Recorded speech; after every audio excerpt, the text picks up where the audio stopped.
I'm telling them mine.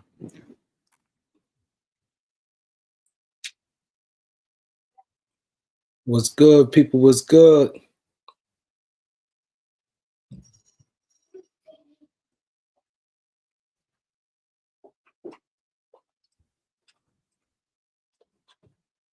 What's good?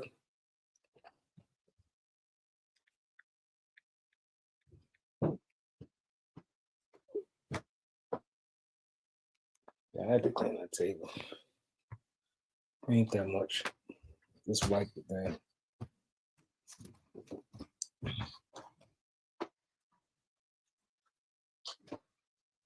What's good, people? What's good? Get the likes up. That's enough. We got Al walking down, knowledge in the building.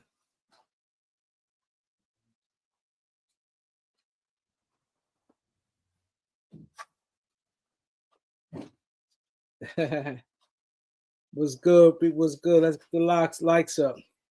We got Al walking down. We got knowledge in the building. We got the guys in the building. Perspective, what up? That's one thing. I got my people. My people check in, man. My guys check in for real.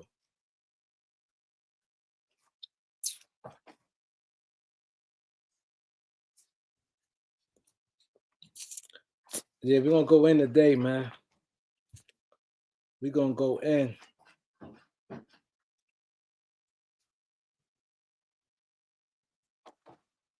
Come on.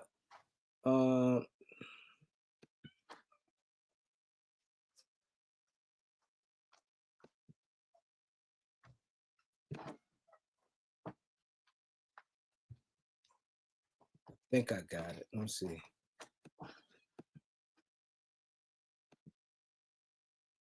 I got it. Thanks.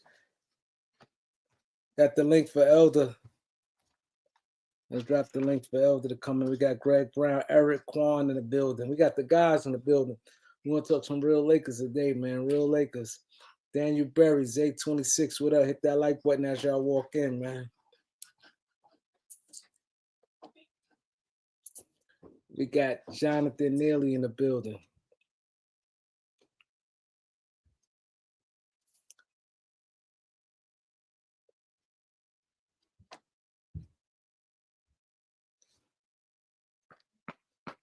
Let's get the likes up. Greg Brown is in the building. We got Jalen. How y'all doing on a Monday, man? How you guys doing on a Monday? What up? What's going on, Kareem? Can you hear me good? Yeah, I hear you good. All right. Good? Salute, my brother. Salute. All right. Nah, I didn't see it. Tyrone, what up? So yeah, we almost 4 minutes in. First, like, what's been in the news lately that got everybody going? You know, I don't follow news, so I'm the wrong person to ask about that. What's up, Jalen Roy? Good to see you in there, brother. Knowledge, what's up? Tyrone Smith. You gave shots out yet, Kareem? Yeah. Okay. Because you know they want to hear from you too. You know. Man. What's going on, everybody? Yeah. So we came up here. We said we're gonna talk for an hour. Give you guys a power hour. But we both got stuff to do. So we said, man, we're gonna come up here and do the damn thing. You know what I'm saying? Yeah. Let's get it. Eric Quan in the building. So the off season, what you like about the off season? Did you we could start on this. They lately they've been talking about the Warriors trying to get LeBron James. I think they want him, honestly. I don't think LeBron wants to go there. I think that's what the problem is. I think the Lakers would be more than willing to work with the Golden State Warriors in trading LeBron James. I really do. The problem is LeBron James has no trade clause. So if he ain't interested, it ain't going to happen. So the reason it ain't going down is because LeBron don't want it to go down. But I believe they want him bad. And honestly, I think they want, because people saying the only trade that looks good would be him for Jimmy Butler, blah, blah, blah, No, I really think what they would love to do is trade Kuminga in a sign and trade, because the Lakers ain't trying to go over the first apron anyway. So they won't, the first the sign and trade being a hard cap won't affect them. You see what I'm saying? So they would love to do something. I think the Lakers would love to get back Kuminga, maybe Post, and what's his name? Moody. I guarantee they'd do that deal. I bet the Lakers, and I think the Lakers would even do it with, let's just say, because they're trying to pay Kuminga with like 20 million, 25. He's trying to 30, right? They're trying to pay Kuminga like 22. Okay, let's just say the Lakers agreed to pay Kuminga 3-year, $100 million, because that $100 million is real important to them players. You know that. So let's just say he agreed to 3 years, $110 million, something like that, $105 million. That's way too much. He'll take the 3-year 100.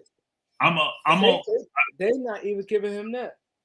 Here's the thing. I don't necessarily know that that's too much, but the way the Lakers could set it up is do a 3-year deal with a team option for the 3rd year. I think he'd still take that, because that'll be $66 million guaranteed. You understand what I'm saying?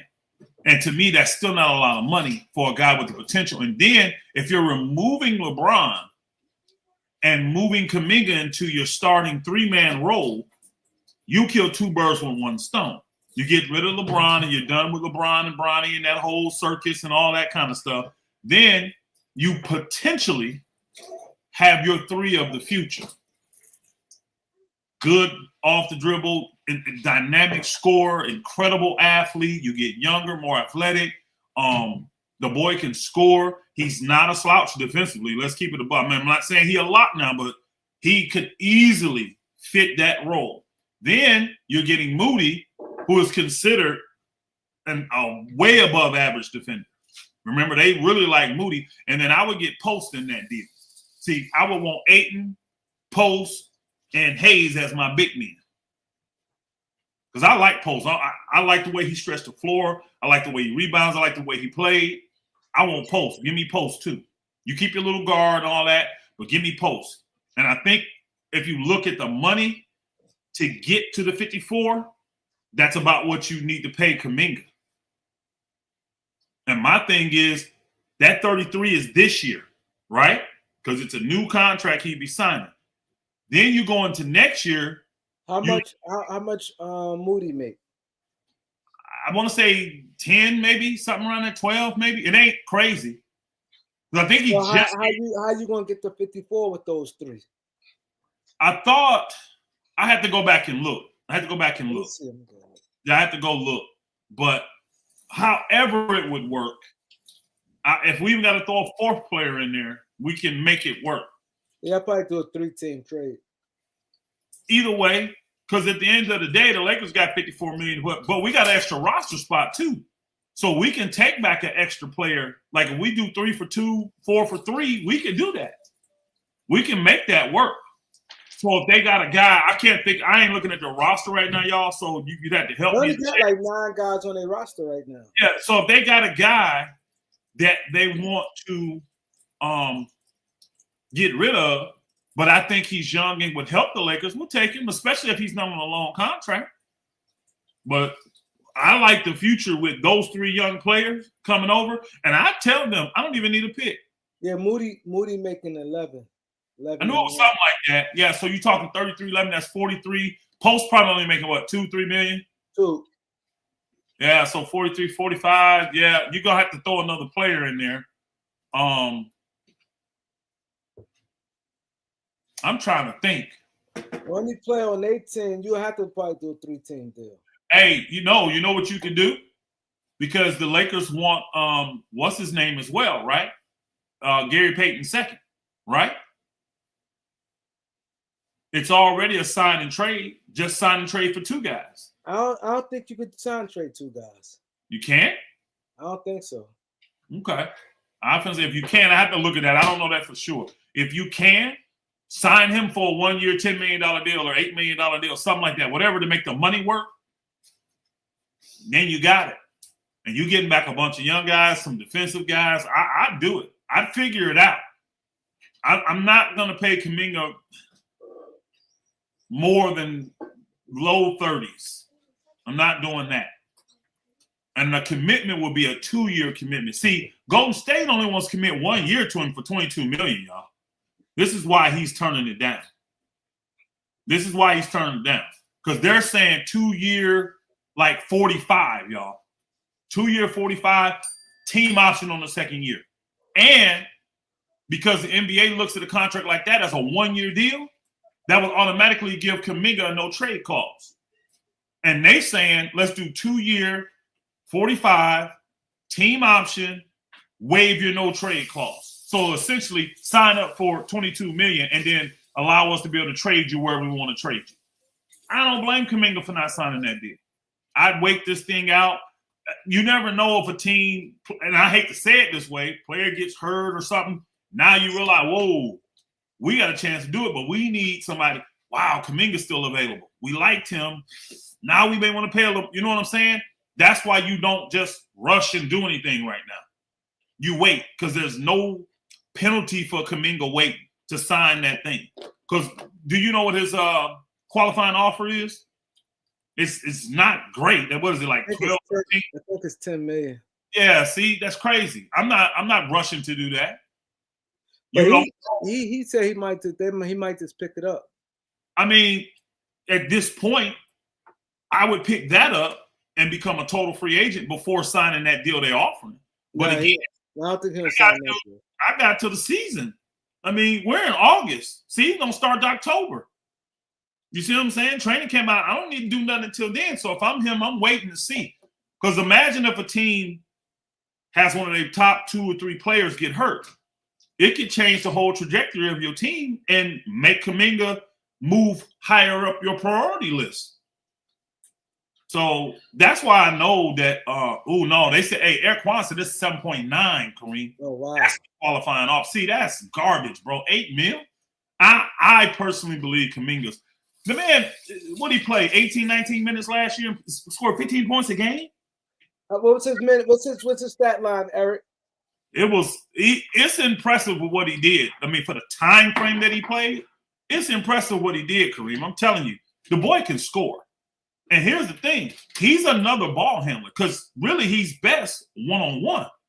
So if you're losing LeBron with the Lakers, you need a guy that can create his own shot. On top of that, I just think that he fits. I think he fits with the Lakers. I would like to see what him and Luka can do together. Here's the big thing. Let's just say you do the trade and you don't like the fit. Well, next year, he's essentially an aspiring contract, y'all. Who wouldn't pick it up?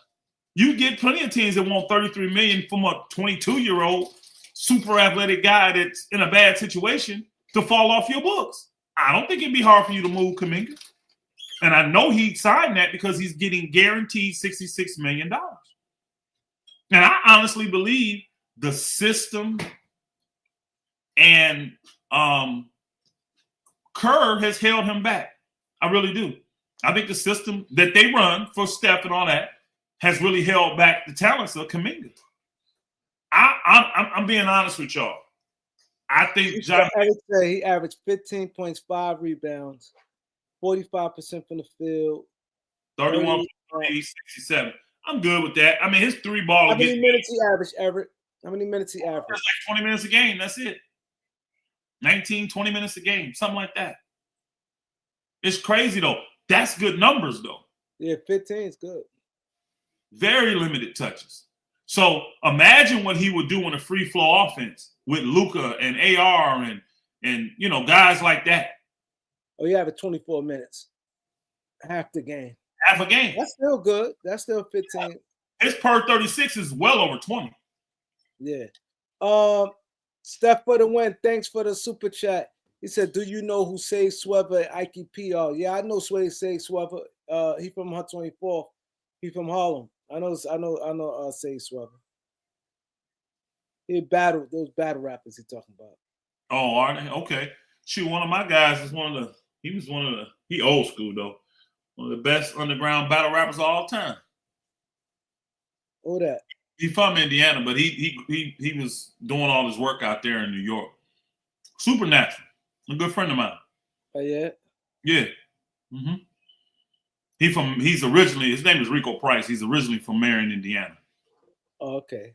Mm-hmm. Which is right down the street from where I grew up at. That booger used to rap for his rent. Oh yeah. Oh yeah, Supernatural. He's one of the best freestylers ever, man. I need y'all to get the likes up. So he said, What we doing? First round exit. Yeah, you gotta get the likes up. Gotta have the Laker hater in the house. What's up, Trill City? What's up, man? Trill City in the building. Bones, man. You'll never hear us talking bad about your team, but you got to come in and say something stupid about it. Fan, right? Nah, he's a damn Celtic fan. You know you ain't got nothing to talk about this year. Garbage. He a Celtic fan. Unfortunately for him. Actually, I'm gonna be honest. I actually think the Celtics can still compete in the East this year. I don't think they can win. I think they can compete. I don't think they're like a true contender, but I think they can compete still. I know their big man is going to be the problem. Teams will exploit. They got. I mean, when Garza, Al Horford and Porzingis. Who? Al Horford and Porzingis, and the other guy went to the Spurs. Yeah, no, not the Spurs. That's what I said. When Luka Garza, yeah, he went to the Spurs. Yeah. Yep. When Luka Garza is your best big man, you got some problems. You got some problems. He said he says now says Supernatural is a legend. Oh, no doubt. No doubt. That's my dude, man. That's my dude. Love my boy. Rico. That's my dude, man. Boy, we used to have some. Hey, man, we used to charge $5 at the door. And we get going, apartment would be packed. Got 100 boogers stuffed in our 3-bedroom apartment, bro. And Supernatural would walk around the room, bro, and just rap about everything. Anything anybody pointed to, he just would put it in the rap, bro. Them nights was, we'd be up to 6, 7 in the morning doing that stuff, man. It was crazy back then. So much fun. He said, Booker Allen, what up? He said, do you think Westbrook gonna be out the league?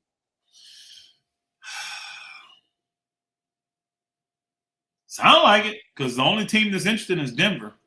And they're hesitant. Sacramento. Sacramento, and they haven't pulled the trigger. I think it's the job. Well, if they don't get Kuminga, yeah, they'll sign Russ, I think. Kuminga?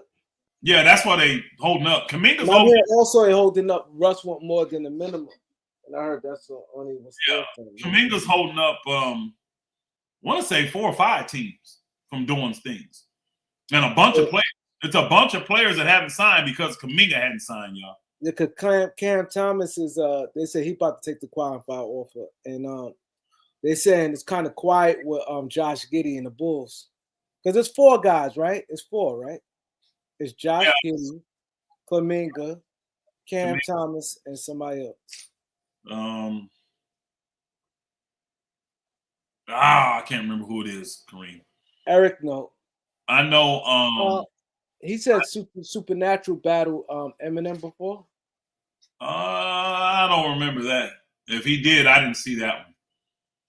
Not Eminem. I don't remember that. That would have been. If he'd done that, I would know about it. I don't think that happened. So that would have been a classic. Man, I can't think of who the other guy is, Kareem. Yeah, cause I think it's 4 of them. I know it's yeah, it is. And I can't think of who the other person is. I know this. It's Cam Thomas. Mm-hmm. Kuminga, and Giddey. I know this. I think the Bulls would be absolutely crazy to not re-sign Giddey. They're not trying to give him no $30 million. With what he did for that team, how that team plays when he's healthy, and what you gave up. You're going to just let him walk? You gave up Caruso. You gave up a world champ for Giddey. You're going to just let him? No, you can't. See, to me, that's a commitment. That you give up a player of that magnitude, and then you're just going to let the guy walk? No, I signed him. And then if that's the case, then I look to trade him. If I just don't think he fits for some odd reason, I got to sign him because no team's going to want him if he's not locked down financially. You understand what I'm saying? They're not going to want him. Who wants to take a guy like Giddey, young as he is, things is going on, and have him be a rental? That's not happening. So them other teams is different because they drafted these guys. So they just got that in them, is the draft pick. But they didn't give up assets to get these dudes. So Chicago, but again, we're talking about the Bulls, man. Come on, the Bulls. The Bulls can't get out their own way. Bulls has got to be one of the worst franchises of all time, man. When you really think about what the Bulls have done in their existence, bro, you take the Michael Jordan years out, Bulls have been horrible. Horrible is what they have been. So I just don't have a lot of respect for the Ryan Stores and whoever it is there's running. They just don't know basketball. It may be great business decisions because they're probably making money, and that's all they care about. They never really truly cared about. Think about it. They winning chips with the greatest player of all time, and one of the greatest coaches of all time. And they don't care because it's costing too much money. Don't understand the residual. It just nobody talks about them anymore at all. Think about it. It's not like they lost 2 years in a row, then they broke it up. You won a championship and broke it up. That's crazy. On purpose. If I was a Bulls fan, I think that'd have been it right there. I'm telling you, I don't know why the people are so loyal to there. Steph for the win. Do appreciate that, though. The super chat you did give. I meant to say that I just saluted you, but I wanted to thank you for taking care of my boy Kareem. Also, guys, right? Elder, I guess he could probably explain it better. Elder, he has like a lawsuit, Pastor Dow. I know a lot of you guys have been following it because a couple guys sent me videos with Pastor Dow said, things about you. But Pastor Dow got a lawsuit against Elder. So Elder has a GoFundMe for his lawyer fees. Now, I know you guys know. I want you guys to listen, right? Elder done looked out for the whole basketball community on YouTube. And it was me, Showtime, Ticket, Greenleaf, everybody. Everybody. Lamont. Yeah. When he was cool with Lamont, he looked out for him. Everybody y'all all know that. Elder looked out for everybody that was on YouTube, right? Even people who had issues, who was gave new sneakers to people on the comment section. My man from Jersey, he was in the hospital. We raised money for him. So, Elder, I guess you could take it over from here. You explain it better than me. Yeah, it's a GoFundMe that a couple of the elders, one of the elders and a brother decided they wanted to put together because pretty much what you're saying, Kareem, they've seen my work. They know my heart. They know the compassion I have just period for people. I'll get on here and talk like my boy Trill. We go back and forth all this, but it's basketball. Nothing personal. Love that brother. You see what I'm saying? And they know I have a love for the people, and they see the level of work I do. And when I say work, I'm talking about being there for the people, especially financially. You know what I'm saying? They see me put my money where my mouth is because if I believe in you, I'm going to support you. And then I'm going to be an example for it. So they decided to put together a GoFundMe to help me with the bills for the simple fact that lawsuits, if you ever been a part of one, if you ever been, I hope none of you ever get sued. It's not fun. Even if it's frivolous like this one is, you still have to go through the process. And it's not a fun process. And lawyers are not cheap. They come at a price, and the longer the thing drags out, because this is a civil lawsuit, of course, the more it costs. And, you know, the GoFundMe, I believe, is only set at like $6,000. Honestly, I'm being honest, that's not even a tenth of what I'm going to end up having to pay. It's going to be in the $50,000 to $60,000 range what I'm going to end up having to pay. And mind you, this is a frivolous lawsuit for the simple fact Dow gets upset with me, puts me out the ministry, all because I'm trying to be his friend. I see something in him and I want to help him behind the scenes. And he makes it public, turns it into this big old spectacle, right?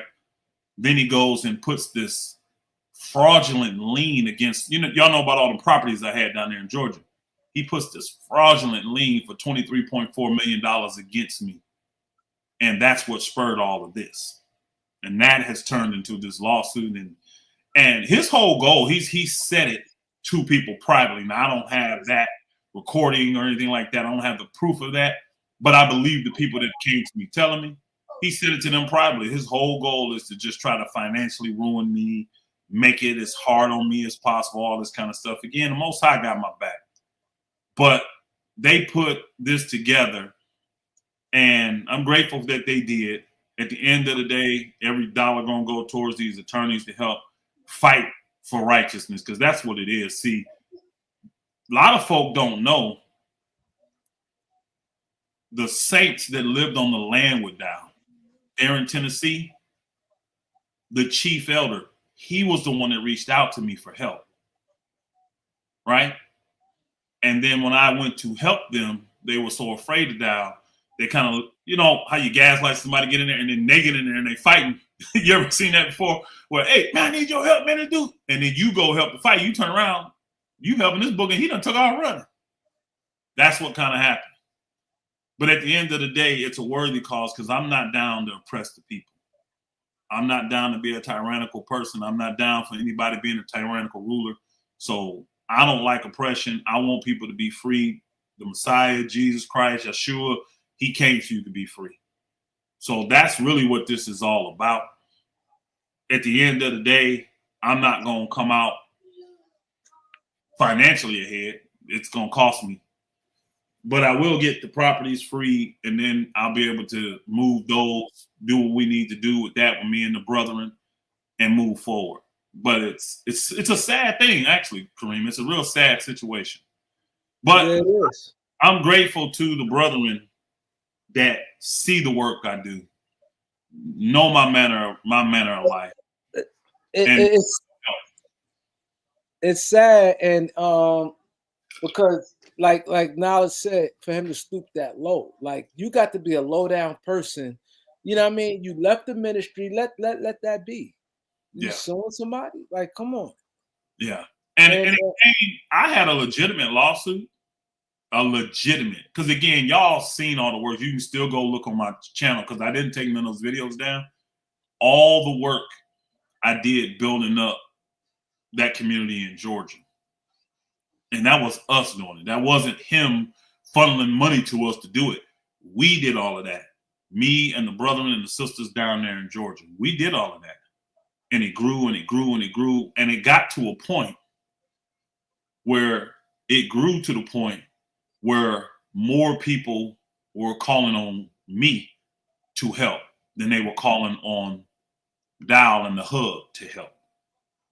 And that's the part where people can't see, like, man, you say he was jealous, don't make sense. Well, when you really understand it, no, it does, especially when it comes from a narcissistic, childish, petty person.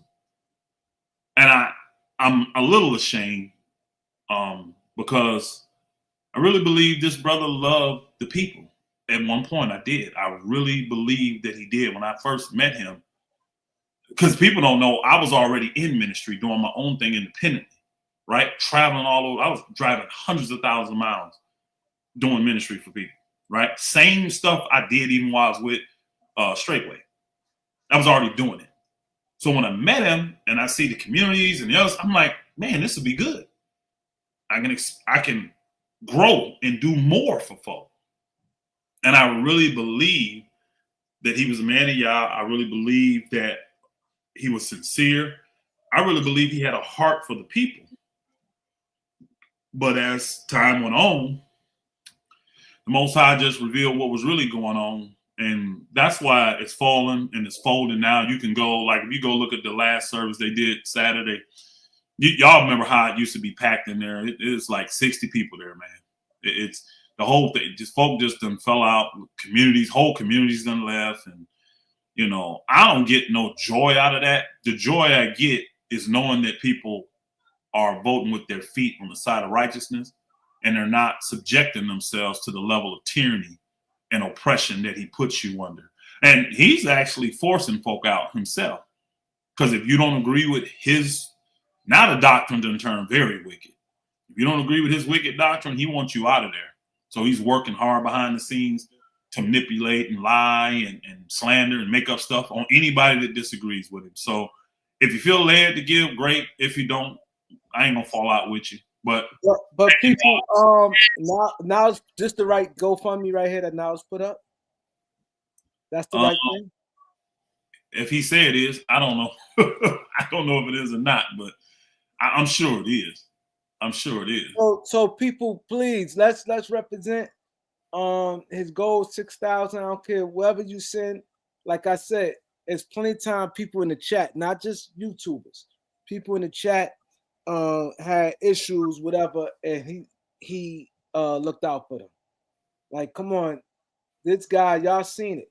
That's why I did Elder Day, and we didn't do Elder Day this year. August 4th was Elder Day. We didn't even do it the third annual of Elder Day, but we could do like a taste of it today. So you guys definitely need to. Knowledge said it's the right one. He donating right now. Appreciate you, Knowledge. Appreciate you, and those that feel led, I really appreciate it. If you ain't got none, maybe share it. Put it on your Facebook, your Twitter, your Instagram. You just never know who the Most High may move on their heart and really, really get to understand what this is. You know, I don't depend on the people to take care of my actual needs. When it comes to just take care of my family, the Most High definitely got that covered. And this has been covered to a certain point. But go ahead. He even said it. He crazy. He said, yo, and you got this. So you know how he talk. You know, I'm emulating. You know, I got to have a little joke, right? Yeah. So this is what he said. He said, because I was watching his joint when y'all going back and forth. He's watching it. Like, yeah, so I'm like, this guy's crazy. Like, you know what I'm saying? He's lost. Yeah, you know what I'm saying? Because he talk, yeah, you got this old fool elder. He out here giving up all the money to these YouTubers like he goddamn Santa Claus or something. What the hell he doing? He said, Rufus. He said, you got this boy Rufus. He out here every time he turn around giving all this money out to these YouTubers. Man, here's the thing. Yo, the Most High said he loves a cheerful giver.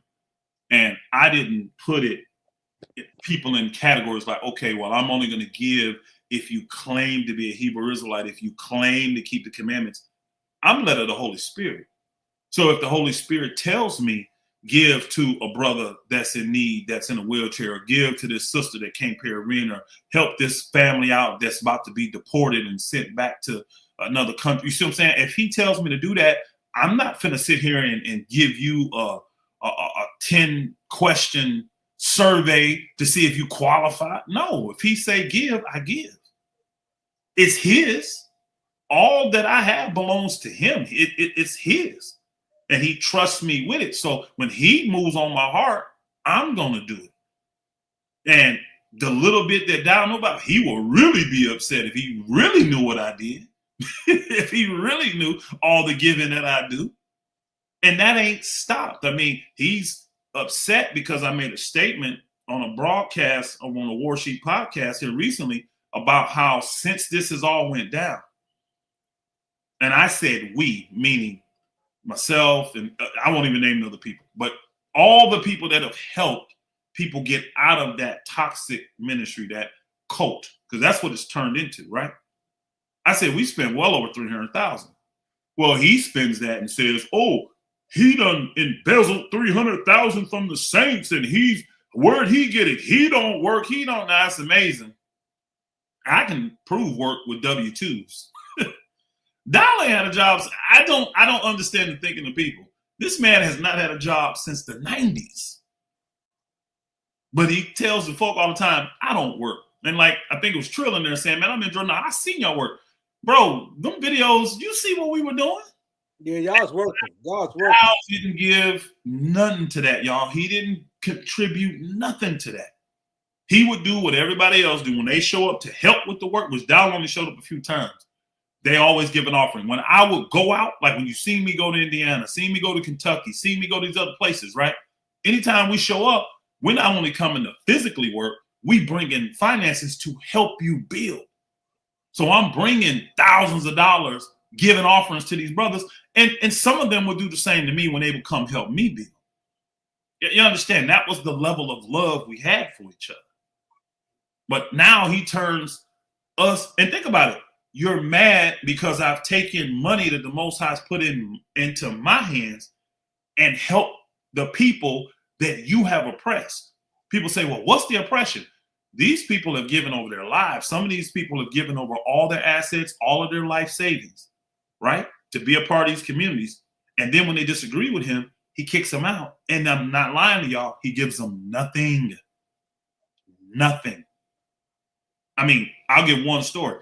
I got a brother that came from overseas, that came from Sweden, came and put all of his life savings in Dow's hands. 4 years later, he wants to leave. Dow puts him out. This man's got a wife and 4 small children. One of his children has diabetes 1, y'all. You pull up his shirt, he looks like one of them children from Africa on the Sally Struthers commercials. The people at the hospital said that this boy would have stayed in that environment, eating that food that he was eating, the diet he was on. 1 more month, he might have died. 8, 9-year-old boy. Hold up, right? What environment the doctor saying? The environment before passing down? No, he lived that straightway. This young man lived that straightway with his family. But the diet that he was eating wasn't good for him. And it was killing him. And he has diabetes 1. But they didn't know it because they didn't care. But when this man left, it was the first thing on our agenda. So next thing you know, we pulling out resources and getting him medical treatment to get his son where he needed to be. Then he has no vehicle. Now he's got a wife, 4 children. He leaves straightway in what do you call it? A U-Haul truck. Imagine that, y'all. How many of y'all ever rented a U-Haul truck? How many seats in a U-Haul truck?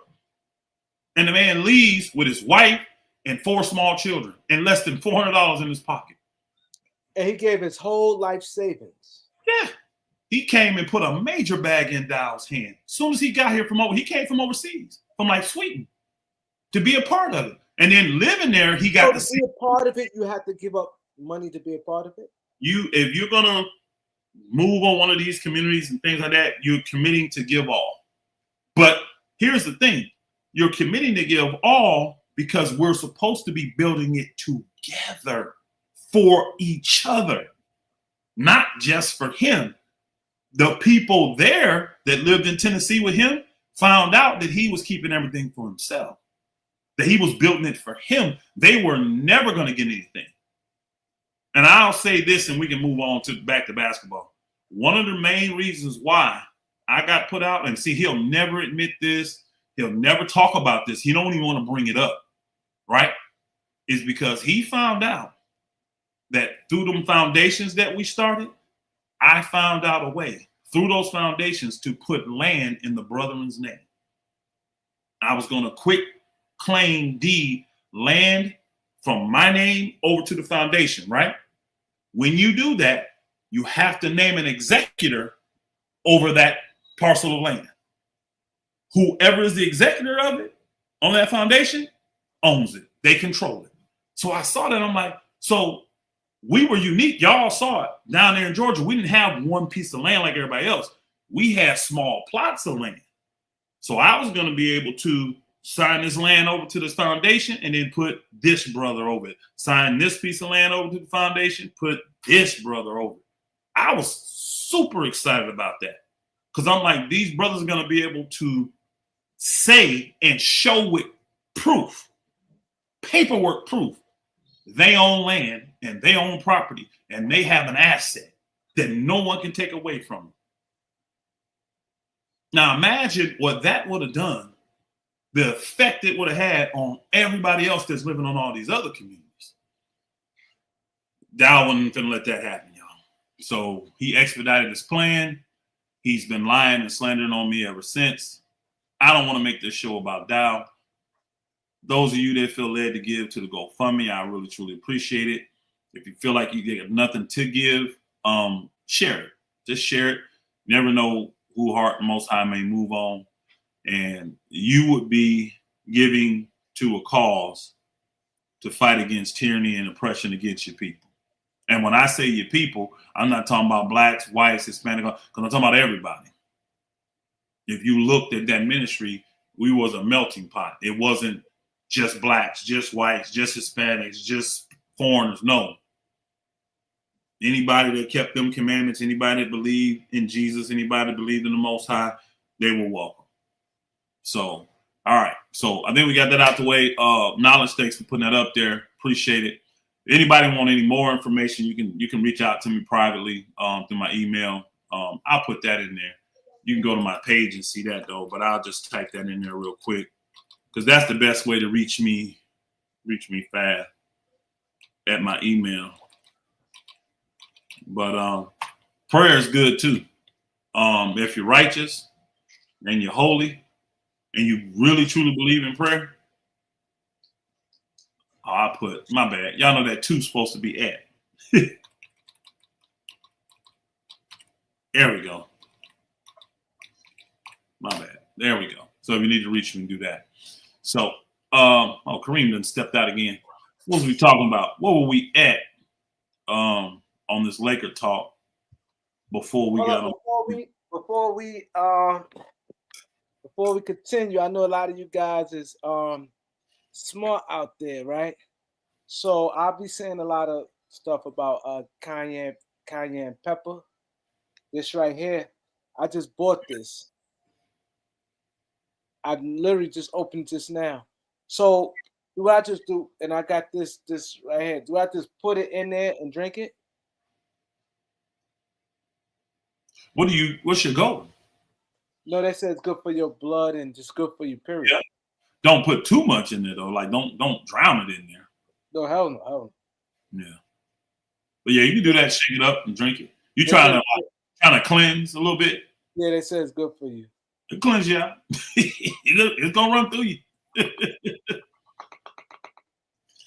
Put a little bit in, drink some, see how the thing go. If you ain't getting the cleanse you want, add a little more.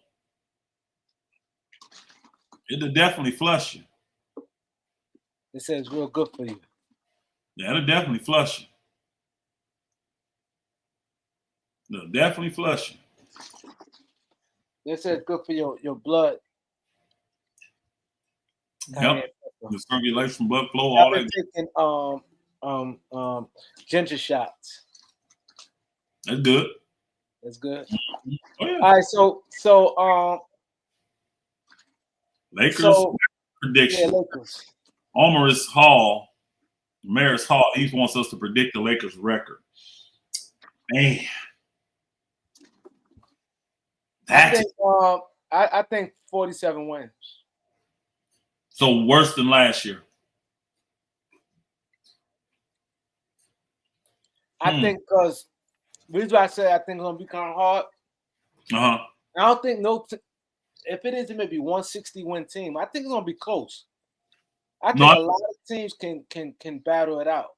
I think it's gonna be at least 2 60-win teams. Yeah, maybe one each conference. City and Cleveland are almost a lot to be 60-win teams, in my opinion. Yeah, one thing about OKC, they consistent. They're gonna win games, and they showed this year. See, to me, what's scary about OKC, they get 68 wins, y'all, Go look at all the injuries OKC had last year. Most teams that get the close to 70 wins, they are extremely healthy. Healthy, yeah. They were not healthy. They were not healthy, and they still got sick. Missed a lot of games. They stars missed a lot of games. Man, OKC may win 70 games this year.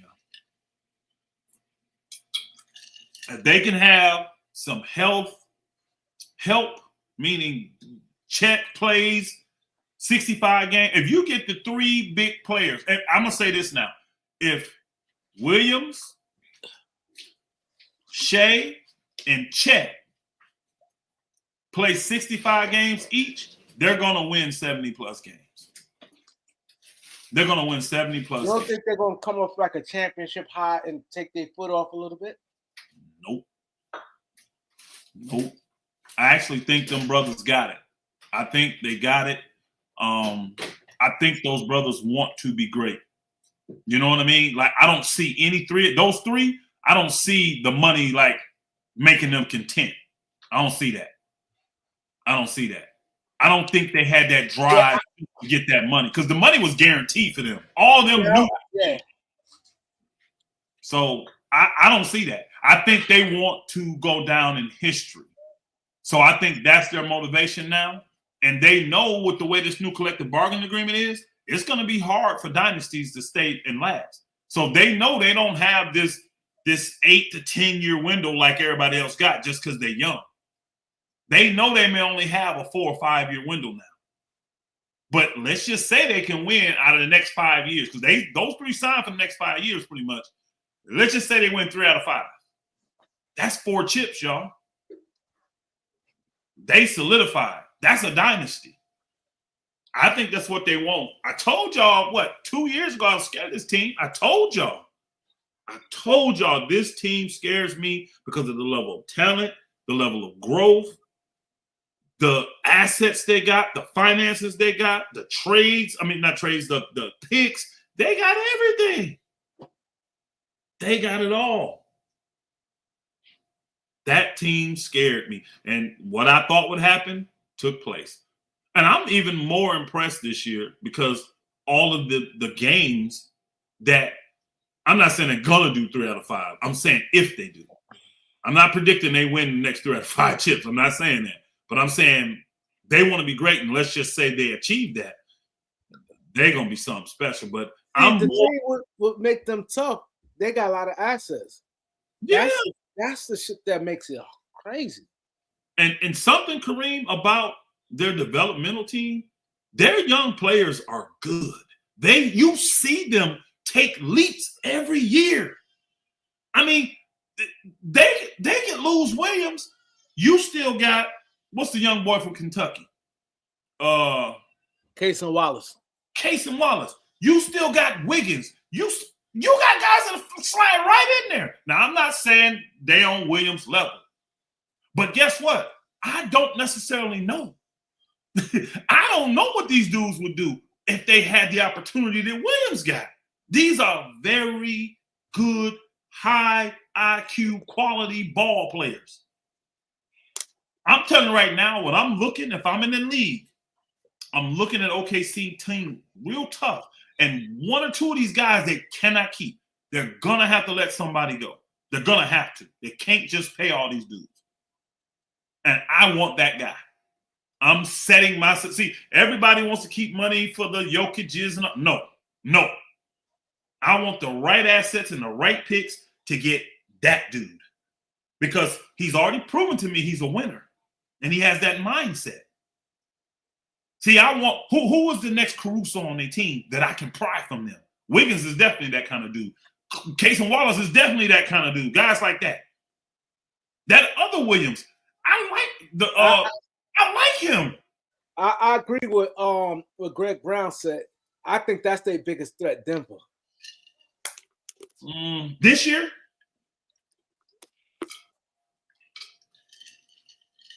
Denver had them. They just ain't have enough. They ran out of gas. They got much deeper. They got Tim Hardaway. They got Bruce Brown. They got Valanciunas. that if you look at that series, they were just guys. Every time they have no bench. Denver literally played about 6 guys. I mean, don't get me wrong. That's Denver's a big threat for them. Denver's good. But Denver's been good to me since 2020. They've been good for a while, yeah. I think they've been good for the last 6 seasons, y'all. I really do. And how many seasons did they win? 1. Why? Because they stayed healthy. Denver can't stay healthy. I mean, like I don't trust the Clippers' mental mindset. Oh, yeah, Cam Johnson, yeah. I don't trust the Nuggets' physical mind. I don't trust them staying healthy physically, y'all. I just don't. Somebody's going to get hurt for them. Somebody that they need to win. I think Jamal Murray. Yeah, he's been one of the main ones. You had Gordon get hurt this last year. You've had Michael Porter Jr. You see what I'm saying? I just don't – and again, I know they added Brown and I ain't gonna lie. I'm not impressed with Hardaway because he's been cast off. I mean, he's going to be on his 4th team in the last 3 years. So I'm not – Watson been getting better and better. Well, here's the thing. I like him. I saw the reports. They're going to lose him because they can't pay him. See, these are the kind of guys I'm going for if I'm a championship level team. I'm looking at these dudes, and I'm making the moves now to pry them from their teams because they can't pay them. And even if it means right now, like, oh, you gave up such and such for this 2 years down the road, you ain't going to be saying that. See, you got to be a visionary. You got to see it. I want guys like Peyton Watson. I want guys like who you talking about earlier? Wallace. I want guys like Wiggins. I'm finding these guys on championship level teams that didn't shy away from the moment, that produced under pressure. And when it comes time for them to get paid, they're not going to get their worth. And only way they're going to be able to stay is if they take some kind of crazy hometown discount. I'm looking at a lot of guys at Houston. I'm looking at a lot of them dudes down there in Houston. He said, Cliff Clancy. You see what he said? Cliff Elder, why don't you reach out to the Israel camps like ISBK? Reach out about what, my brother? I guess probably what you're going through. I'm thinking he's saying. I don't really have a relationship like that with them dudes. You know what I'm saying? I just don't. If they see the GoFundMe and they want to support, they can. But we never like cross paths like that because they're more on the ministering on the streets and teachings in the halls and stuff. We were more about building communities and also like our paths just didn't cross. I don't speak negatively against them or nothing like that. I don't have a relationship with those guys. I don't have a relationship with those guys. Elder, Brown said, what you think about the Lakers' new ownership? I love it. That's why I'm back a Laker fan. I told y'all, what did I say? I'm being in retirement and I'm not coming out of retirement until Jeannie Buss sells the team or they change up that front office. Well, she did both. And I'm happy. And a lot of folk don't know, the only reason Jeannie Buss is really staying on, and they're not going to ever tell you this, but this is what it is, why she's staying on as the team governor, the level of respect that the league has for her. But the number one reason, all this crap that she created under her leadership, they're going to make her clean it up. Then she can get out of there. You know what I'm saying? He ain't finna be the new owner, come in and just have to fire everybody. That's going to be Jeannie's job. She's got the relationships with them. She's going to be the one to go in and say, no, we're not doing it this way anymore. That's what her number one job as the governor of the Lakers is going to be. But when it comes to like basketball decisions, I'm telling y'all right now, she don't have no power. She don't have no power whatsoever. She don't. Her claim to fame is really in the finance area. So she can still help them in that. And then mending the fences and doing the dirty work to weed out the bad and eliminate this. Think about it. You don't hear nothing about her best friend, the Ramesses, and all that no more. Tim Harris, you don't hear about none of them. Why? Because the new owner, I ain't having it. And I'm glad. Thumbs up to the new owner. I don't even know his name. The guy that owned the Dodgers is what I call him. But I saw what he did with the Dodgers, and I can see what he's going to do with the Lakers. He finna see if Luka is that guy. if Luka can make that step, that transition into true greatness through leadership first and foremost. But you got to put the right dogs around Luka. And right now, I think we're a couple dogs short in the kennel, y'all. I do. To be a true contender, I think the Lakers are a couple dogs short. Couple dogs short. But that could change quickly. One trade could change all of that. One trade. No, Ghost Town is a LeBron fan. He's not a Laker fan. He's a LeBron fan. Yeah, 3 years do go by fast. I agree with that. I definitely like the new ownership because everything I heard about them, how they the Dodgers, they said they forward thinking. They saying that's why they went the first thing with LeBron James. They ain't like, nah, we're not doing that. Jeannie would have gave LeBron the one-on-one. She would have done it. She'd have done it again just to keep it. But what this dude did with the Dodgers, y'all go back and look. One of the first things he did was came in and got rid of all the old heads that really weren't producing. All that nostalgia stuff don't mean nothing to him. If you're going to command a top tier salary, you're going to have to deliver like the top tiers do, and none of this fluff stuff. And that's why they severed their relationship with LeBron. And guess what? They've done it silently. They haven't. I guarantee they haven't had one conversation about it, y'all. See, LeBron and them is arrogant enough to think you got to come to us. Remember how Rich Paul came out? We ain't talked about no extension. You're right. You had. Because the Lakers never brought it to the table, and you too arrogant to ask for one. But I believe the Lakers are going to humble LeBron. I believe LeBron's going to find out that there's really no team out here that he wants to go to that's really beating down the door to get him, and he's going to be forced at the end of this year to ask the Lakers to extend him.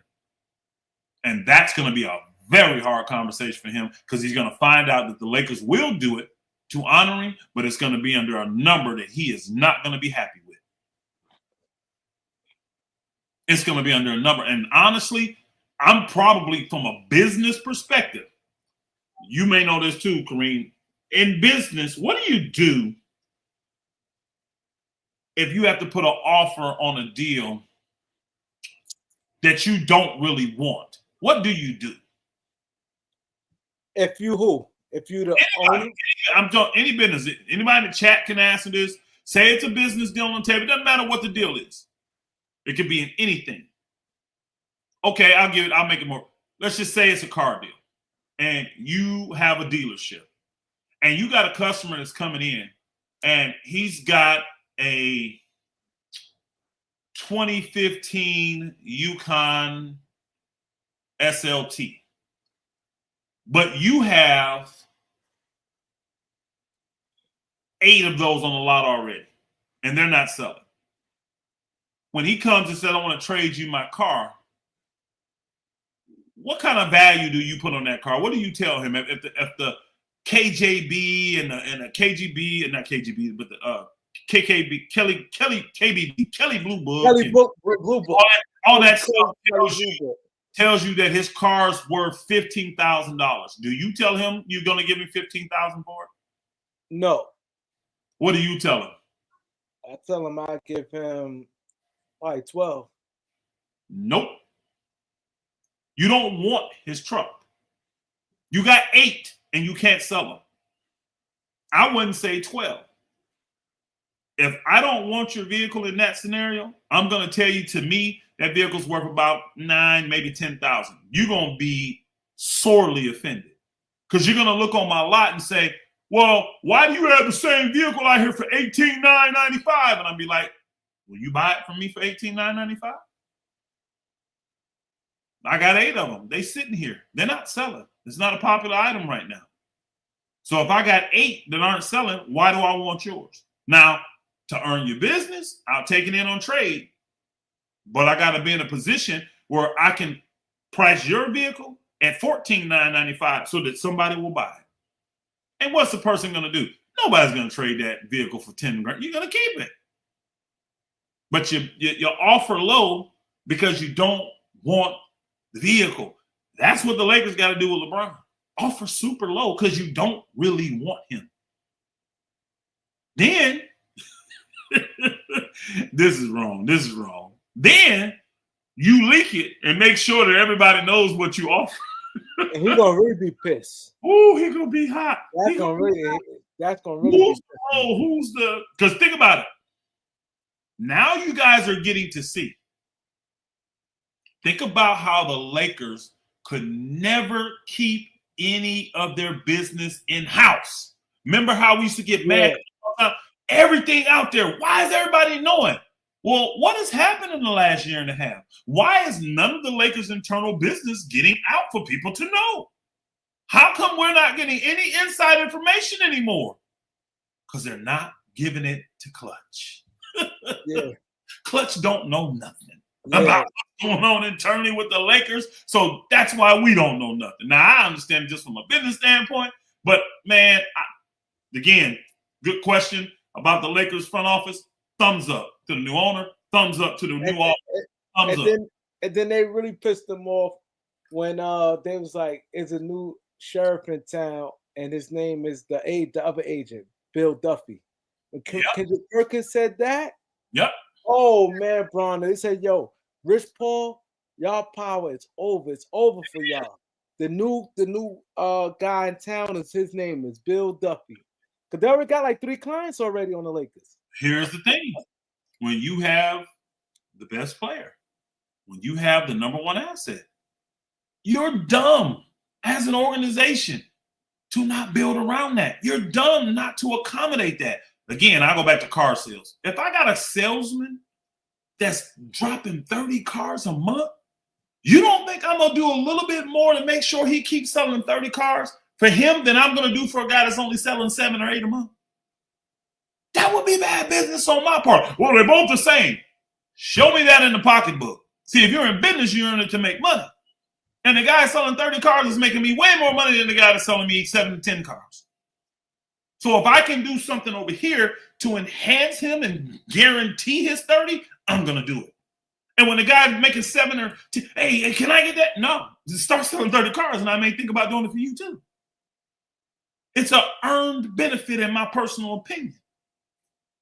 Just like a good player, if they got a little bit of drama, well, because they're so valuable, I can deal with your drama. But if you are Shiloh Sanders and you ain't got no cat, no, you can't be slapping folk, bro. Got to get out of here. Now, he was already cut. I'm using him as an example, something we can relate to right away. Oh, he got cut? Shiloh got cut? Shiloh did, yeah. He got cut right after the game. That's what they do. And they use the excuse, well, you know, we can't have him fighting people. We just don't want them to earn. No, bro. The dude locker was cleaned out already. He had a fight with somebody? No, he just, you know how they get tied up and he just swung at the guy and he got ejected for swinging. And right after the game, they cut him. And they just use that excuse. He was going to get cut. The Bucks were going to cut him. He wasn't going to make the team. I mean, he was undrafted. It was a long shot for him to make the team anyways, y'all. So don't look at that like he got shafted. Blah, blah. His locker probably was already cleaned out before he smacked it. That may be why he smacked the dude. He knew his locker was cleaned out, possibly. And that's the thing. People try to make it like they targeted him, like he wasn't all that good anyway. Yeah, Shiloh was decent, but he got a long road to go. Yeah, to make it as a defensive back. But I'm not saying he can't make. I've seen lesser talent make the NFL. I've seen lesser talent, so I'm not saying he can't make it. But you can't be an undrafted free agent doing dumb things like that. Because that's embarrassing to the organization. You can't get see if you're the first player picked in the draft, the first round pick, and they got all this money invested, they're gonna have a conversation with you. Why? I ain't gonna waste my investment. Shiloh, I got nothing invested in you. Nothing. So no, we're not gonna deal with that. I got too many other guys that are more talented than you, that I got more invested in than you being out here acting a fool like you somebody special. So do they have good leagues when you don't make the pro? That league that it's not that good, right? It just depends on what you consider a good league. I think the Canadian league is a good league. You just got to go up there in the cold. I mean, guys can make, a couple $100,000, stuff like that. I mean, think about it. You play football for 3 or 4 months, 5 months, and make a couple $100,000. That's good money. To me. The top players, like big time quarterback, they'll make $500,000, 6, 8. I think the highest paid guy in that league is making like $800,000, $900,000. So it ain't like you can't make money up there. And them other little leagues. I mean, it just depends on how you look at it. You know what I'm saying? When you look at it like, okay, would you rather play football for 3 months and make 80,000, or go sell cars, go be an insurance salesman, go be a YouTube podcaster and try to make money from YouTube?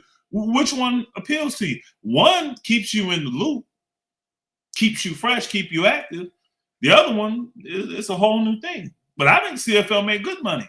The negative of it is it's cold up there, bro. You ain't finna go into no stadium and be warm in the CFL. So you got to be able to handle the cold and the snow and all of that.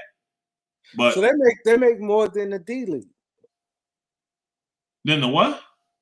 The D League. Oh, basketball? Yeah. Oh, absolutely. Yeah. It's a legitimate league, bro. Think how long the CFL been around. The UFL is a good league. I mean, the one they pay. It's cool. All these little arena leagues, all that, these people pay. It just depends on what you're looking for. So when you're comparing it to the NFL, well, you're not doing what the NFL do. You're not playing 17 games. You're not doing what they do. So Shiloh should go there then. I think Shiloh would be good to go to the CFL. He can really develop his skills. He can really hone in. He can get playing time. Robo, what up? He would be a name, and honestly, because they got this social media thing down. You see what I'm saying? And the Sanders name is not. It's not looked at up in Canada like it is here. The people here hate Deion, bro. And the main reason they hate Deion, think about it, what's Deion ever done to anybody? They hate Deion because Deion will tell them, this is who I am, this is what it is, and then go out and prove it. So people get mad. Deion ain't nobody, man. But they don't like the fact that he is confident. Because I don't really think Deion is an arrogant person. I mean, I've met Deion many times. One of my good friends that I worked for a little bit my history, like I told y'all, being in the sports agents business. Not that I was a sports agent. I was a recruiter for a sports agent for a little while, right? But they were personal friends of mine, so I got a chance to see some of the inner dealings and be a part of some of the stuff, when it came to football, basketball, all that kind of stuff, right? I was making a point and I lost my train of thought. Anyway, when you are dealing in these leagues, it just depends on who you know for certain levels of opportunity. And again, you can't compare everything to the top because everybody's not that great. Let's just keep it a buck. Everybody thinks that they're that. He said they hate Prime because he's a man.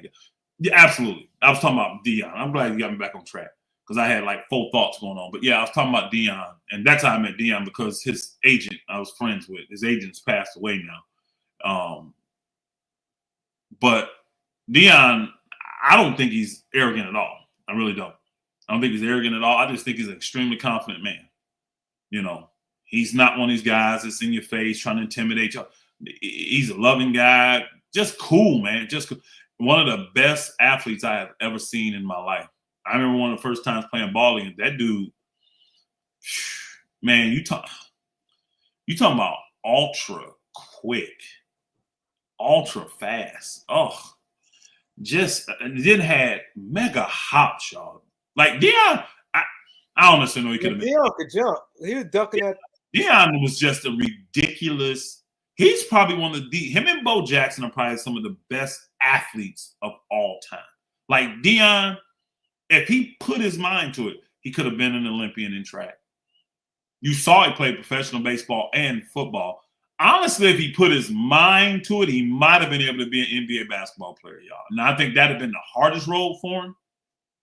But how quick he was, how athletic he was. And I'm looking at, like, these guards today, that's what Deion was way back then, y'all. These ultra quick, super athletic guys that can jump up and make change in the ring. That's what Deion was back then. Just ridiculous, bro. Just ridiculous. Good dude though. I don't have nothing negative to say about him, but the NFL don't like him because he won't bow down to them. So they want to kind of smear him and, you know, let him know, hey, look, you don't run us, that type of thing. We'll go to Canada. Go to Canada, make good money, develop your game, come back 3 or 4 years, and one of these teams will pay you. Ask Warren Moon. There's plenty of guys that came that route. Shiloh should try to get on a practice squad first before he go. Yeah, because you make great money on a practice squad. Back then, I mean, you what made type of money they make in a practice squad? a couple $100,000. Yeah. Oh, Yeah. So I wouldn't be mad if he got on a practice squad either. Yeah. yeah, I'm doing that. Couple that 100, and then you around other guys. You know what I'm saying? It depends on how many weeks you get to stay and all this. But yeah, if you get to stay like the full, you can make almost a couple $100,000 nowadays on practice squad.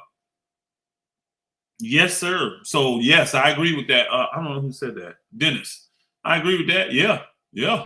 Practice squad ain't no joke. And a lot of guys from the practice squad end up making the team, end up being a star, end up being, you know, somebody relevant out there, somebody needed. So yeah. And the one thing about the NFL, all they care about is talent. They don't care your pedigree. They don't care what school you come from. They don't care what round you picked in. Think about some of the greatest NFL players of all time. They won first-round picks.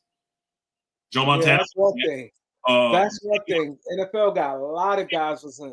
Rice wasn't that. I mean, there's a lot of dudes like that. The NBA used to be that way back in the day. Now it's kind of, you don't see it as much. Think about it like Derek Fisher, Arkansas Pine Bluff, Scottie Pippen. Y'all go back and look at a lot of those old dudes like that came from super small D1s that people didn't know about, or Division IIs and stuff like that. They used to find them diamonds in the rough back in the day.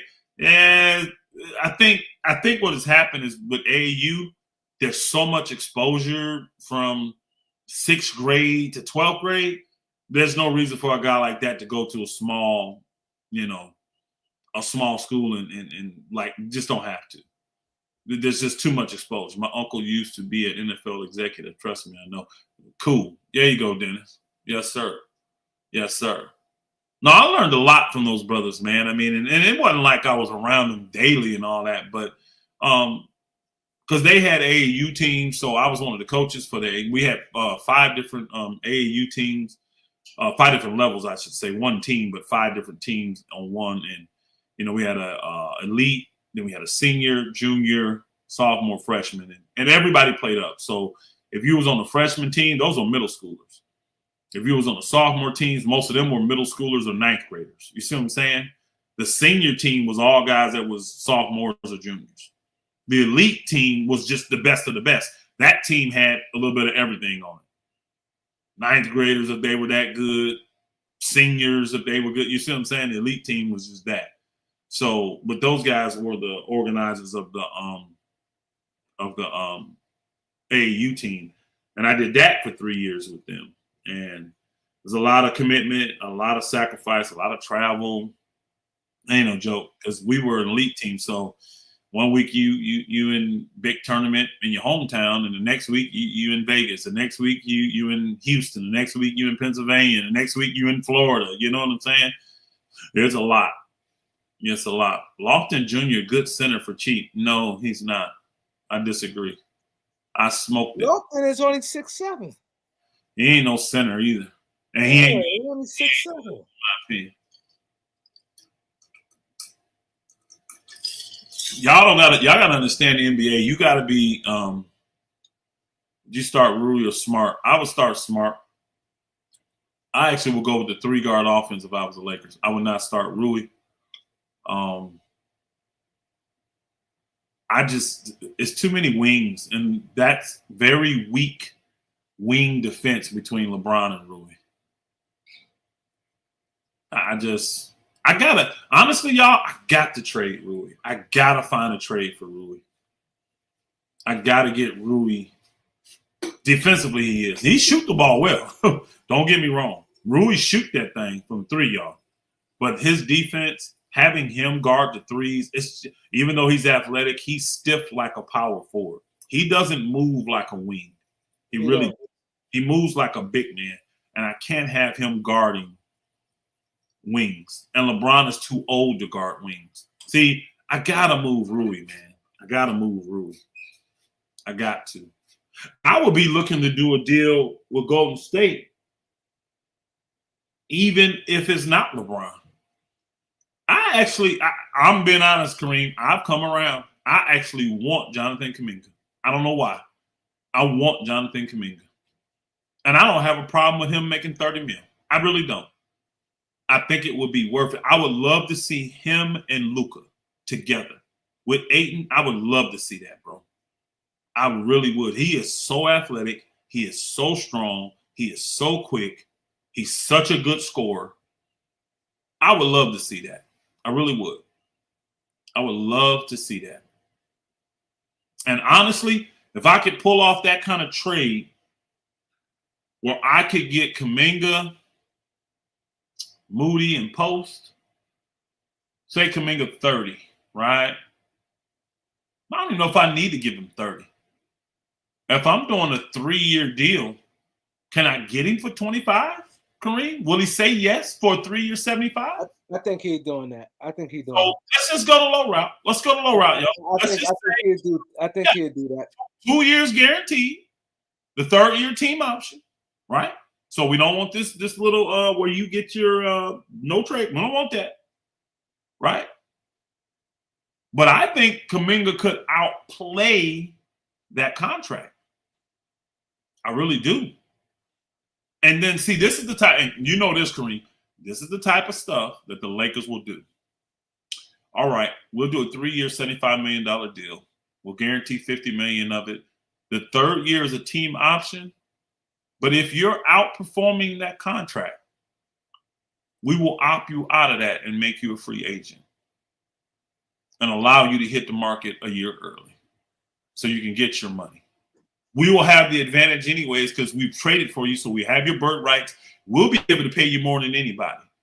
And the one thing the Lakers are known for doing, think about this. If he comes and he impresses and him and Luka are great together and Luka say, we're keeping him, what Kuminga finna get? In 2 years, Kuminga finna get that max deal. If he out there balling, putting up 25, 26, 27 points a game with Luka, he finna get that max deal from the Lakers. He'll be the next person to be max with old boy. Shoot, I think we can make it work. So Kuminga at 25, what's his name? Moody at 11. That's 36. Give me Post at. So I think you'll have to get like another team involved. Why? Like that. Why? Because it's still not adding up. Oh no, I ain't talking about LeBron. I'm talking about Because see, I think Golden State will do this so they can get assets. They did the same with what's the name, remember? I think they'll do with Kuminga. If they can just get assets for him, I think they'll do it. So if they say we get Rui expiring, but he can play right now, and he'll fit our system with the shooting, how smart he is, how athletic he is, he'll fit our system. I can get K. Vincent. He fits our system. The shooting, the defense, he fits our system. Then we get Kleber. I'll take it. So right there, that's probably more money we need. But that's 18 and 22. Yeah. That's 40 mil right there. Why would they not do that, knowing that all 3 of them guys can come help them this year and they're all expiring? We don't even have to commit to them. What deal is they going to get? I think they're going to want to pick. They say they want a first-round pick. Again, what deal are they going to get that's better than that? You know what? Kareem? I don't have a problem with that. Give them the first. If I'm getting Kuminga, Moody, and Post, you can easily have the first. Probably talk me out of a first and a second-round pick, honestly. Because I think Moody and Kuminga are both worth Moody and Kuminga are both worth a first-round pick. What was Moody like? What was Moody a first? Bro, Moody first ain't expensive right now. Bro, Moody ain't. Think about what is the Lakers' first going to be, y'all? What is it going to be? If I got that young of a team 4 or 5 years from now, what's that going to be? 27, 28th pick. I understand it's valuable, but it ain't that valuable. Oh, I'm giving that up. I would give up those 3 expiring contracts and a first-round pick to get those 3 guys. Yeah, I get the first good Kuminga and Moody. Hell yeah. Yeah. And I'm trying to get Post in there. But if they say, no, I know the Post, blah, blah, blah, I'm trying to do the deal to get Kuminga if I'm the Lakers. I guarantee this. If Golden State really wants to move Kuminga, all they got to do is put a rumor out that the Lakers are in negotiation for him. You know what other teams are going to do when they think about Kuminga and what's his name together? You know what's up, y'all? I thank Jonathan Neely. Thank you for the super chat, bro. Appreciate the super chat. Yes, sir. Appreciate you, Jonathan. So if I'm the Lakers, I'm trying to quietly behind the scenes get Kuminga. I am. And I don't have a problem paying him $30 million this year. I don't have a problem. Yeah, a LeBron fan would say that. I don't have a problem paying him $30 million this year. And then if it don't work, hey, he's an expiring contract for me next year. I can put him on the block, and I believe a lot of teams would take him for $30 million for 1 year, knowing that they control that second year too. So if he comes there for you and ball out, you can just opt into that second year and give him, we said 25, not 30, 25 million. Yeah, I think a lot of teams would take that chance. Matter of fact, isn't that what Sacramento's offering now? They're trying to give him more money. They're trying to give him more money than 22 mil. Moody is the point and attack player of the Lakers. Yeah, Moody would. These are wings, y'all. Moody can guard 1 through 3 and really can guard some 4s in the NBA. There you go, Check. There you go. Give Kuminga the same kind of contract Houston gave Jalen Green. But see, Kuminga don't have a history of being inconsistent like Jalen Green, y'all. But Jalen Green did more. I don't think so. I don't think it's because he scored more, bro. I don't think so. He got more opportunity. Jalen's Green had the green like 30-plus minutes a game since he got to the league. And he never shot over 42%. I don't think he did more than Kuminga, me personally. If you put Jalen Green right now, Kuminga right now, and tell me I got to pick between one of those 2 players, I'm taking Kuminga all day. All day. I think he's more athletic. I mean, that's crazy to say, too, because Jalen Green is athletic. Both of them dudes are sick. Jalen Green. They both sick, bro. They both sick. They both are sick. They both is real sick. But he's bigger. He's stronger. And I think he's just as fast, if not faster. And I think he's actually a better offensive player. I'm not saying he scores better. I don't know. But I think he's a better offensive player. I would love to see what Kuminga would do with 32 minutes a game every day. Because, you know, Jalen Green don't miss games. What would he look like if a team gave him what they gave Jalen Green? I actually think Kuminga will probably be an all-star right now. I'm telling you, bro. That dude is talented, bro. He is talented.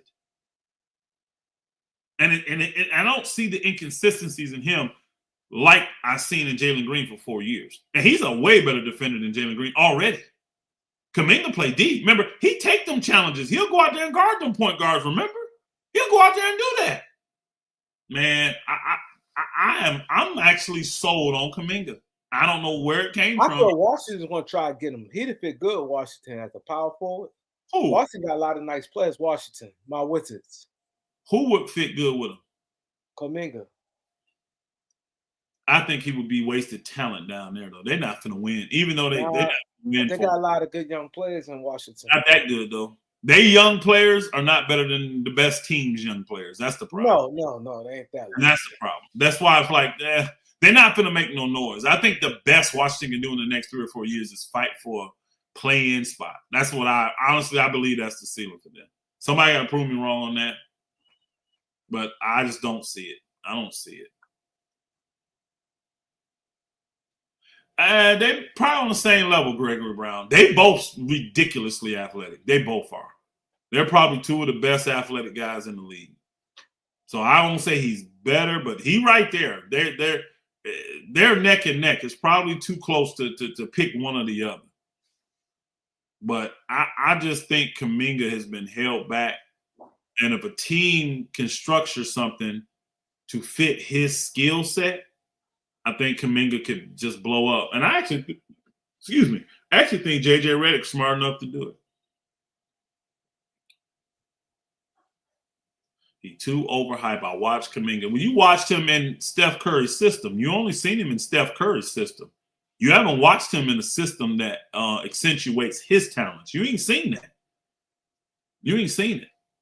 So a lot of folk can say he overhyped because he don't look good in a system that's set up to run off screens and give Steph the ball and screen all day. I mean, I don't like coming in the system I see him in now, but he's still putting up 15 points a game on 45% shooting on limited minutes.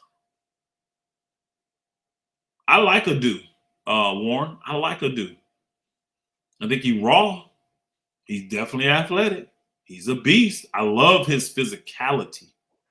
And guess what? Most guys from Kentucky can play, bro. Remember, people forget he was at Arkansas, but he came from Kentucky. He played 3 years at Kentucky with old boy. He transferred over there with the coach. So I don't think you go wrong when you get these tweeners. Because remember, he was a point guard for a long time too, and grew and all this. So he's like a guard, but and they said his hands are so big now. So he just got to get a grip on his body.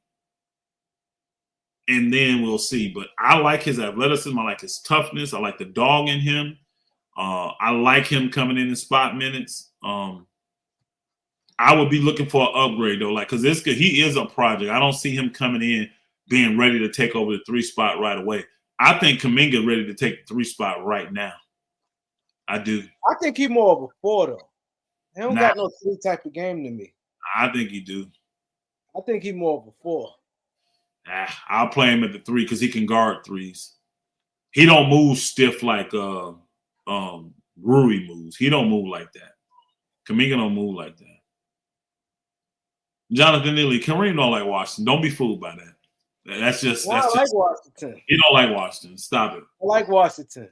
You know what? We were supposed to give a power hour. See things start falling off the rails when we go over what we say, bro. That now we getting into foolish. He tired. Now he's saying crazy stuff.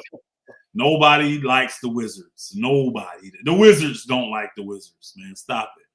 The people in DC don't like the Wizards. Stop it. We got a good team. We got AJ Johnson.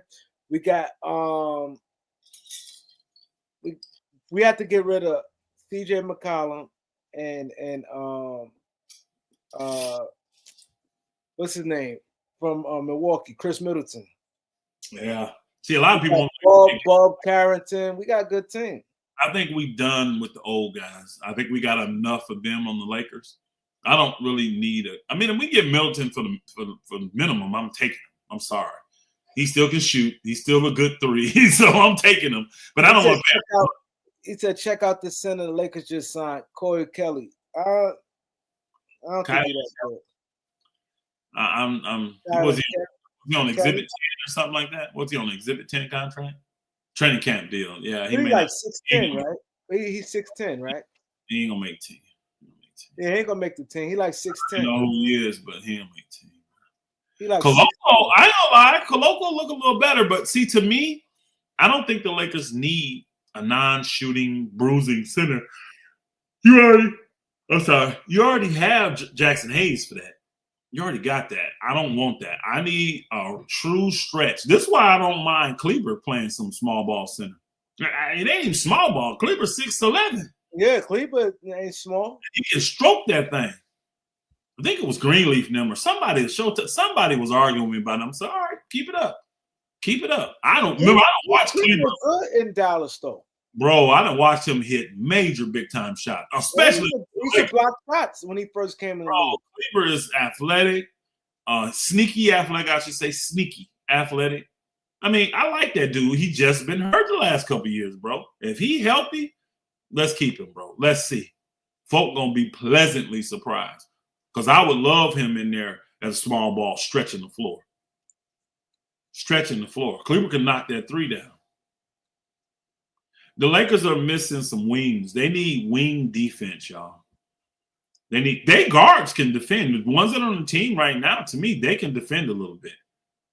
They can defend a little bit with what's his name, Smart, and Gabe can defend, y'all. Gabe is not trash defensively. He's not. So good point of attack. Yeah, 2 good point of attack there. I'm not sold on Bronny yet. Please don't bring him up. I'm just not sold on him yet, y'all, to be out there getting minutes. I'm not. I don't care what JJ is talking about. I think Luka and Austin Reeves have a lot to prove, and they want to prove it defensively. So I just think the effort from them two is going to be there. Vando is a great wing defender. We got to see this. I'm going to tell y'all this. Vando may be the sleeper on the team this year for the simple fact. I'm thinking that. This is the first year since he's been a Laker that he's been able to actually work out in the summer, y'all. He's been hurt, lower body injuries and stuff. So he's never been able to work out in the summer. So he's been one of them guys that come back and try to get himself together during training camp and all that. Bro, if you're a player, you understand that's rough.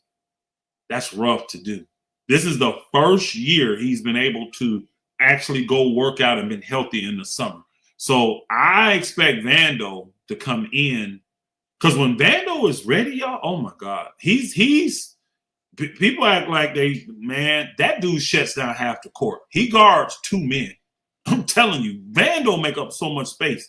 Yeah, when he's healthy, yeah. His defense is sick, bro. His defense, but here's the problem.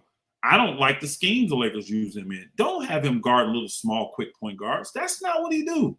Keep him on wings. Keep him on 4s. 3s and 4s is who he needs to be guarding. And if you got a 2 that's not an irky-jerky super quick, then you can have him guard him too. But I don't like him on these irky-jerky quick point guards like Ja Morant. Don't put him on them. That's not what he really needs to be doing. Yeah, they don't want that. And I hope he don't get hurt, because I don't want anybody to get hurt. But he could be the sneak guy in there when you put him in there, because Vando defense, and he got a lot of confidence with that corner 3. I think he's been working on his ball handling and stuff like that so that he can put it on the floor and get to the back. We'll see if we can get some growth. People forget these guys are not ultra old. Vando is what, 25? What's Vando, 24, 25? He ain't like he. The oldest is 26, but I want to say 25. Yeah. So it's not like these dudes over the hill. I think he's born 99. I want to see some growth. I think the 2 guys, I'm going to be honest, and y'all going to be like, what? The 3. There's 3 guys I'm extremely interested in to see how they play this year. Vando, Ayton, and Jake LaRavia. Those are my 3 guys I want to see what they do. Because LaRavia, I think he finna sneak some folk. I remember him in Memphis and Sacramento.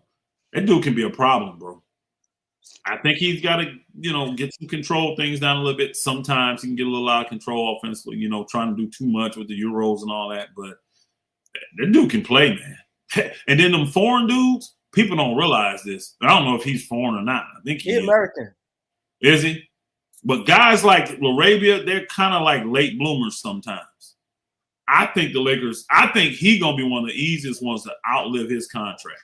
Like, people going to be like, we got to resign him. They're going to be saying that.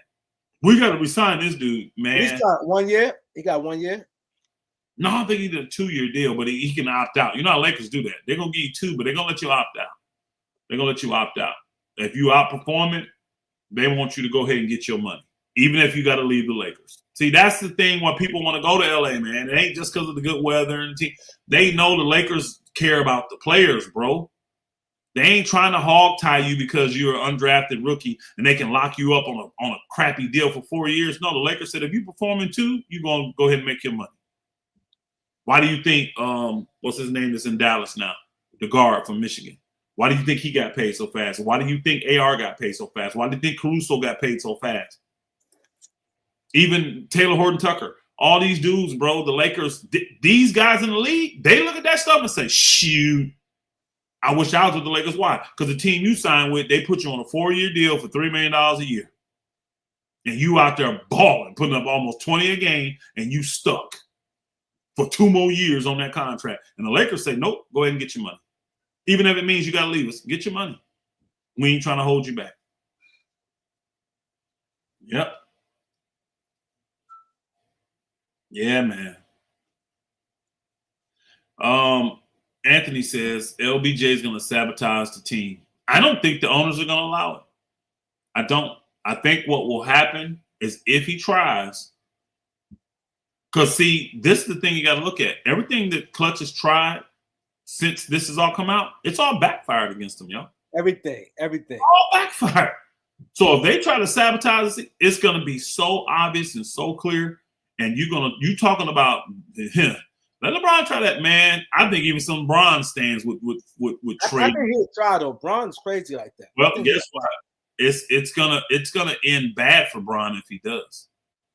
And see, Bron is already being shown and told that this bullying and this narcissistic way you do this passive aggressive stuff that you've been doing against the league and hog tying us and all this stuff, we don't appreciate it. Here's the thing. You don't burn the bridges. I know LeBron. Stephen A. Smith said. Stephen A. said he said better be careful. That's how they caught Puff Daddy. Not saying it's the same thing, but fucking with them people trying to challenge their league and his rival league and stuff he do. Yeah. Bro, I'm telling you right now, Bron already knows the league has no desire to give him a team now. This is why he's maneuvered and it ain't gonna work, Bron. You fighting the wrong battle, sir. I'm telling you. Take your billions and go off into the sunset, sell your Blaze pizzas and all that stuff, bro. Honestly, you fighting a battle you cannot win, sir. And I know everybody gets smart and they think I'm above the game and all this kind of stuff, bro. You're not.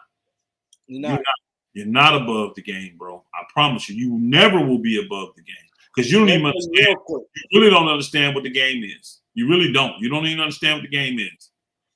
When you get doing the stuff you're doing, we ain't even talking about basketball. Yep. And most narcissists can't read a room because it's already programmed in their mind what the room is. A narcissist. It's funny you said that. That's true. And I was just looking at something on Instagram. They talk about that. They said the problem with narcissists, they do not know how to read the room, and that's why shit it's get caught up. They're pre-programmed in their mind of what it is, and their whole intent is to make you believe it as well. And they're gonna trip on you if you don't, and they're gonna spaz out like little children if you don't. And the sad thing is LeBron has zero, not some, not a few, not a couple or many. He has zero options, y'all. White District, what up? Options. Let's see if he goes into free agency. Let's see what kind of money these teams offer him. See, you got to understand, the coach may want him, the players may want him, but none of them are writing the check, y'all. What owner is going to want to pay LeBron James? Oh, they're going to make so much money. These are billionaires. Don't forget. Billionaires pass on a lot of good deals sometimes because it messes up their karma. It messes up, and I'm using their words, I don't do karma stuff, but it messes up their aura, it messes up their energy. If it don't work for them, they'll pass. I'm a billionaire. I ain't going to take every deal. Let somebody else get that. Let somebody else get it. Let somebody else deal with it. There's a lot you deal with LeBron James. It's a lot. He's not the cash cow he was, and everybody knows it and see it. So it's either you're going to play the game and bow down to these folk, or you're going to go do your own thing, which is not going to work because you're going to need their resources. You don't own any stadiums. What airlines you own? What advertising agency you own? There's something. You see what I'm saying? You need them. You need them to do anything that you're going to do on a big grand scale. And it's just sad. Kareem, I gotta get off here though, bro. I've been on long enough. I gotta say that. Yeah, we did an hour and 40 minutes. Yo, we appreciate you guys. We'll be back. We'll let y'all know. We keep y'all posted. Thank you, man. Hey, don't forget to hit Elder